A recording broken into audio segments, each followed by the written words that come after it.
Iliman Ndiaye has left Sheffield United to go to his boyhood club Marseille for a fee in the region of around £20 million, with potential for add-ons based on performance and that sort of stuff. This is a huge move for him. I don't blame him at all for taking it. Obviously, boyhood club and Marseille are a massive, massive club, one of the biggest in France, being the only French team to ever win the Champions League. So, absolutely fine for him to go. Obviously, it's a blow. He was a really important player for us last season. One thing which sort of stuck out to me was the fee. It was a quite small fee, really, £20 million. I mean, you have to understand that there's only a year left in his contract, and he was sort of not forcing the move, but he wanted the move definitely. But still, I'm looking at other Championship players like Alex Scott, who is rumoured to be going for around £25 million, which you got to wonder how we didn't get a bit more money for him. But there you go, is what it is. There wasn't many parties interested outside of Marseille, so there wasn't necessarily a bid or more, which is why the price stayed as low as it has ended up being. So right now, the focus is going to have to be bringing in some good quality players. So far, the business looks good. Obviously, Bene Traore, another striker coming in, young player. Or you say raw talent, but good potential. Looks like a good player. Had good stats last season, which obviously not a division as difficult as the Premier League, probably not even as difficult as the Championship, but still, young kid with good potential. So certainly a good bit of business considering we didn't spend a huge amount of money on him. Same with Slimani, and then Oston Trusty and Larouci all seem like good players. I think Oston Trusty in particular, probably the highlight of those four, I'd say, based on what I've seen. He looks like a decent player, specifically because we were missing that left side of centre back. So good to get him in, sort of addressing key weaknesses in the squad. Right now, this is what I think the team is going to look like going into next season. It should come up on screen somewhere.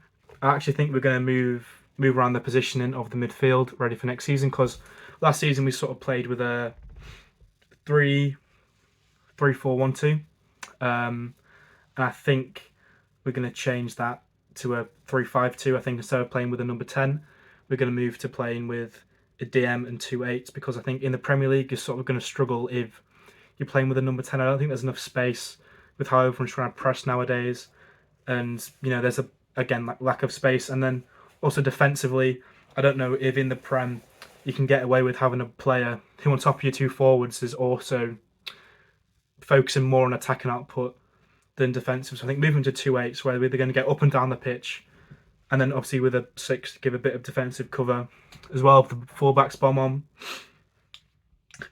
or even the centre backs bomb on, as they do occasionally. I think that's just a better way to go about it. Just for me personally, obviously I'm not a manager. Hecky probably knows a bit better than I do.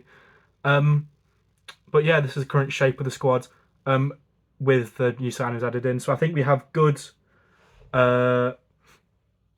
depth in the defenders and in the fullbacks.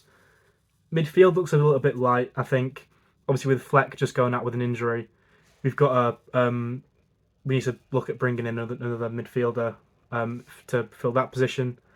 And then I'd say probably needs another 8 on top of that, and then another number 6 on top of Norwood, because Norwood sort of struggled in the Premier League, specifically in that second season when we went down.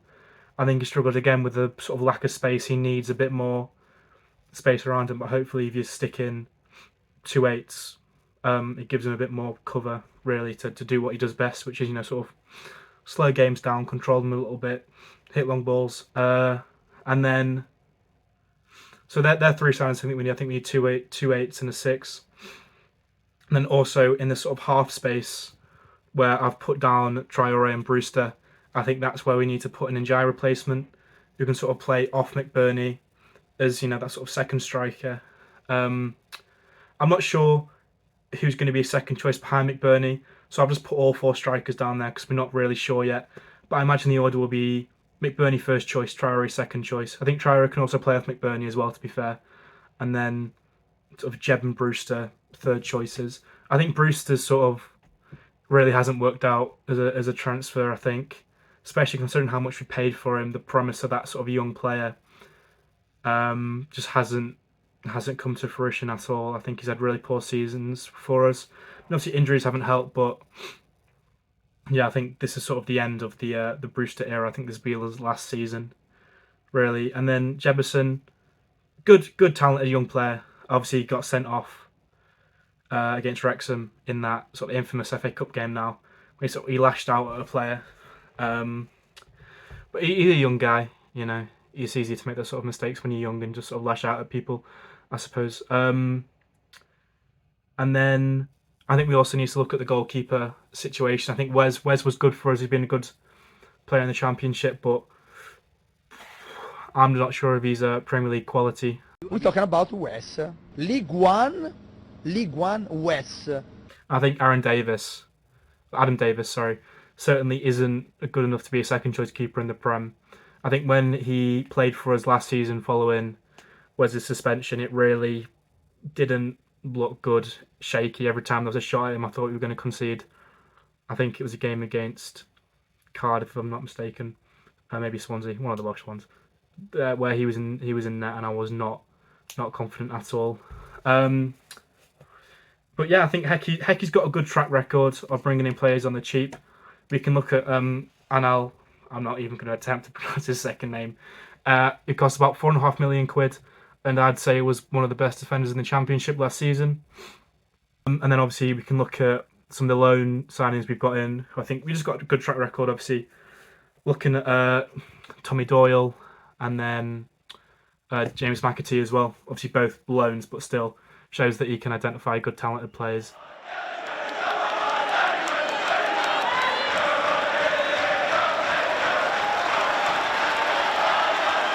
I think without Iliman we would have been nowhere near where we ended up finishing. I don't think we get second without Iliman.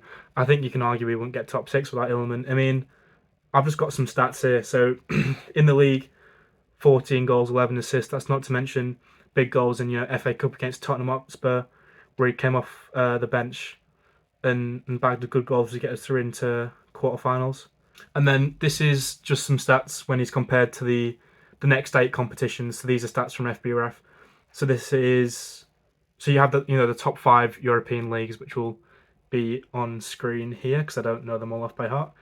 And then the next 8, so that'll be the next 8 best leagues after that, because Iliman was playing in one in the Championship. So that's who he's compared against. So for forwards in the next 8 competitions, he's top 5% for assists, top 9% for shot creating actions, top 5% for pass completion, top 1% for successful take-ons, top 1% for tackles, top 3% for interceptions, top 1% for blocks. So as you can see from those stats, he was pivotal going forward. And also, he gave us so much defensively. There were so many times where he's in a forward position and he runs back and makes the key interception, makes that key tackle. And I think that gave us so much more stability last season. In terms of finding that replacement, I think James McAtee would definitely be a good option to come in. I think he has that creativity. I think we saw it last season. And also, he can do a good backflip, Well, he stuffed it up, didn't he? But he gave it a good go, and most players wouldn't, which is what you've got to commend him for. Yeah, I think obviously he impressed us last season. He was really good. Let's take his first game. His first game he wasn't great. I remember, I think he got booked straight away, and then he had like 2 corners and he didn't beat the first man both times. But he was nervous. By the end of the season, he was a lot better for us. So that's definitely an option. Another option is going to be Akpom from Middlesbrough. We've been linked to him more recently. He looks to be Hecky's #1 target for the summer right now, with a fee expected around £8 million, which I think is fair considering he was Championship Player of the Season. Got, off the top of my head, 28 goals last season, but if I'm wrong, it'll be up on here being like, this guy's an idiot. The actual stat is this, but I think it's 28. But yeah, obviously you can say he's a one-season wonder because I don't think he's ever hit those numbers before. But also, he's 28. He's coming to those peak years, and I think for the fee, it's worth a punt. Because he's in that prime. I think we brought in a young striker in Traore who may take 1 or 2 seasons to get going, but Akpom's here and now. He's in his prime. I think that would be a good move to make happen. In terms of the other gaps in the squad, as I sort of touched on before, we've just lost Fleck with an injury. Looks like it's going to be for the season. Hopefully not, though. We're gonna have to bring in some more midfielders. I think Doyle would be a good option for this. I think not exactly the same as Fleck, not exactly a like for like, but pretty similar. I think when Doyle played, he looked really good last season. Again, he had a few injuries, a few issues with injuries himself, but I think that when you're a young youth player, those things are going to happen, just because you grow in. But I think he's a year older now. I think he has a good chance of being a decent player for us if we get him back. And then also, we have a history of bringing in loan signers right at the end of the window. You can look at what we did with Gibbs White, did it with Doyle last season, did it with McAtee last season, where I think that's why we're going to bring in some of these midfield reinforcements right towards the end of the season, or end of the window, sorry. So they may not be in for the first game against Palace, but I think 1 or 2 weeks after that we'll have a bit more depth in that midfield position. I think we also need to bring in another number 6 on top of the box to boxes. I think we need. But there's also rumours about Sousa. That pronunciation may be bad, but he's a 24-year-old Brazilian. Looks really good, great ability on and off the ball, really physical. I think he'd suit the Prem really well. But that again looks like a bit of a difficult deal to happen. But we'll have to wait and see on that. But I think with the original 20 million budget and then the plus 20 million for selling Ndiaye, then minus say 10 for already signs we've already done, we got about 30 million pounds left. And I think for 30 million quid, we can get sort of 5 decent players to stick into that squad. And now the next thing I'm going to talk about is just our chances of staying up. So I think realistically, we're going to be in and around that relegation battle. Lots of pundits have already put us down there, said, they're already down. I saw that on TalkSport the other day. Then again, that's TalkSport, so they sort of just say shit for attention, but still. I think it's sort of going to be a similar situation to Bournemouth, where everyone said Bournemouth were relegated last season before anyone kicked the ball, and then all of a sudden they stay up, even though they took some hammerings along the way.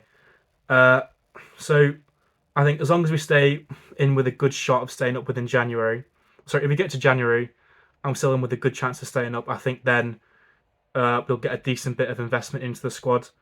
So again, that happened with Bournemouth last season. They were sort of in and around it, good chance to stay up, and then boom, that's when they get the big money to spend, because then it's less of a risk basically, because there's less likely to go down, so you can spend more and speculate more. And that also sort of happened with us in the first Premier League season, where we got given, the 22 million to go out and get Burge, or Burgay, however you say it, because it looked like we were going to stay up. So then you can spend a bit more money because it's less of a risk again of losing it. So we're just going to have to be really defensively astute, and you can look towards us bringing in a new defensive coach in Mark Hudson, the ex-Cardiff manager, to be that new defensive coach. Because I think last season we made lots of mistakes where if we avoid them mistakes, we get a lot more clean sheets. And in the Premier League, there's no room for mistakes because that's when you end up getting relegated.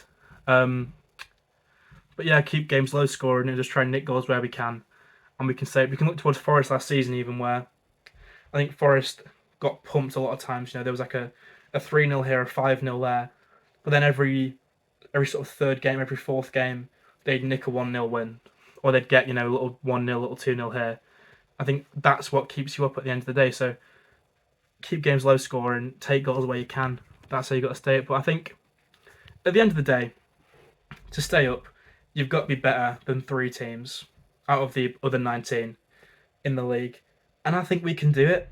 So I've just got a list of all the teams who I think we're sort of on par with, who are going to be in and around the relegation battle.